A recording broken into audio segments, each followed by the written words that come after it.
প্রথমে কবিতা উৎসব এডি ক্রিয়েশনের সকল দর্শক বন্ধুদের শুভেচ্ছা, ভালোবাসা, প্রীতি, নমস্কার, সালাম জানিয়ে আরম্ভ করছি আজকের ধারাবাহিক আমার স্বরচিত কবিতা পাঠের অনুষ্ঠান। আজকের কবিতার শিরোনাম স্বাগত। শ্রদ্ধাস্পদ রণবীরপুর কায়স্থ ও শতপুর পত্রিকার বন্ধুদের মনে রেখে, সুরমাগঙ্গের পানি বেড়েছিলেন কাগজে যিনি, কলমে জীবে সেই অলৌকিক শব্দের মায়াবী জাদুকর আসবেন তিনি। লালা থেকে কলকাতা নকশিত বাঁধতে বাঁধতে এখন বয়স সান্নিধ্যে স্মৃতির যাবে খুলে নিয়ত দেখেন অনেক অনেক কিছু। তখন তার বৈঠকি গড়ের আড্ডা জুড়ে গল্প পাঠ, গলির সামনের মুড়ে মাঝে মাঝে ননীদাস চলে আড্ডা, কিচির মিচির পাখিদের মতো হইচই। সমস্ত শহরে কজন যুবক রাজত্ব করতে বাজিয়েছিল কাগজের কলমে পাগলা ঘণ্টি। সমস্ত শহর ছিল আমাদের সৃষ্টি দখলে। আমাদের সঙ্গে সঙ্গে বিজয় শেখর সগর্বে বাজেছিল যুদ্ধ জয়ের সিঙ্গা। তখন তার বৈঠক করে আড্ডা জুড়ে গল্প পাঠ, গলির সামনের মুড়ে মাঝে মধ্যে ননীদাস চলে আড্ডা, কিচির মিচির পাখিদের মতো হইচই। সমস্ত শহরে কজন যুবক রাজত্ব করতে বাজিয়েছিল কাগজের কলমে পাগলা ঘণ্টি। সমস্ত শহর ছিল আমাদের সৃষ্টির দখলে। আমাদের সঙ্গে সঙ্গে বিজয় শেখর সগর্বে বাজিয়েছিল যুদ্ধ জয়ের সিঙ্গা।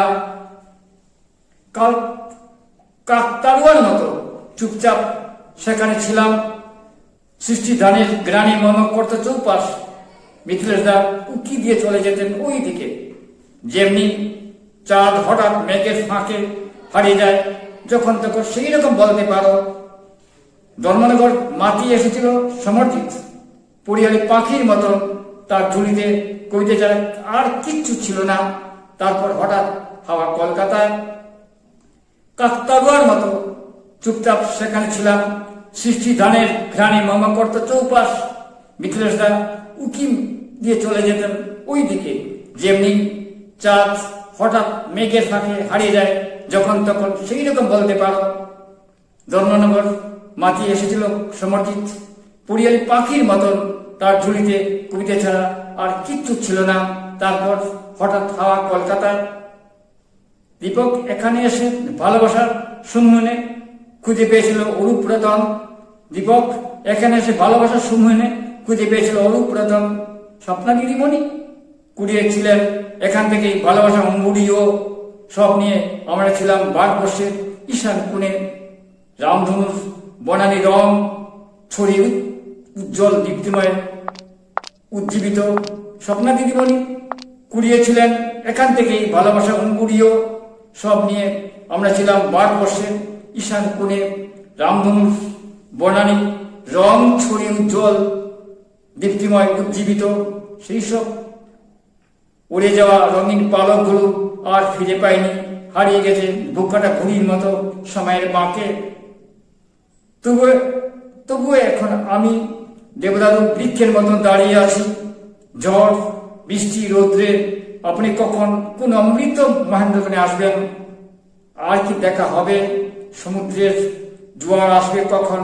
আমার যে যাওয়ার তারা, জোয়ার আসলেই চলে যাব। তবু এখন আমি দেবদারু বৃক্ষের মতন দাঁড়িয়ে আছি। ঝড় বৃষ্টি রৌদ্রে আপনি কখন কোন অমৃত মহেন্দ্রখানে আসবেন? আর কি দেখা হবে? সমুদ্রের জোয়ার আসবে কখন? আমার যে যাবার তারা, জোয়ার আসলেই চলে যাব। আজ এখানেই শেষ করছি আমাদের কবিতা উৎসব এডুকেশনের স্বরচিত কবিতা পাঠের অনুষ্ঠান। কবিতা উৎসব এডুকেশন অনুষ্ঠান শুনুন, দেখুন, আমাদের পাশে থাকুন। প্রকৌশলগত ত্রুটি রয়েছে, উপস্থাপনায় খামতি রয়েছে, তবুও দেশে বিদেশের হাজার হাজার দর্শক অনুষ্ঠান দেখে থাকেন। কেবলমাত্র নান্দনিক গুণ এবং বিষয় বৈচিত্র্যের জন্য আপনি দেখুন, দেখতে থাকুন, ভালো লাগবেই। এই অঞ্চলের সাহিত্য চর্চাকে বৃহৎ বাংলায় তুলে ধরার জন্যই আমরা নিরন্তর চেষ্টা করে যাচ্ছি। আপনারা আমার পাশে থাকুন, পরামর্শ নিন। নমস্কার। কবিতা হলো সুস্থভাবে বেঁচে থাকার অক্সিজেন।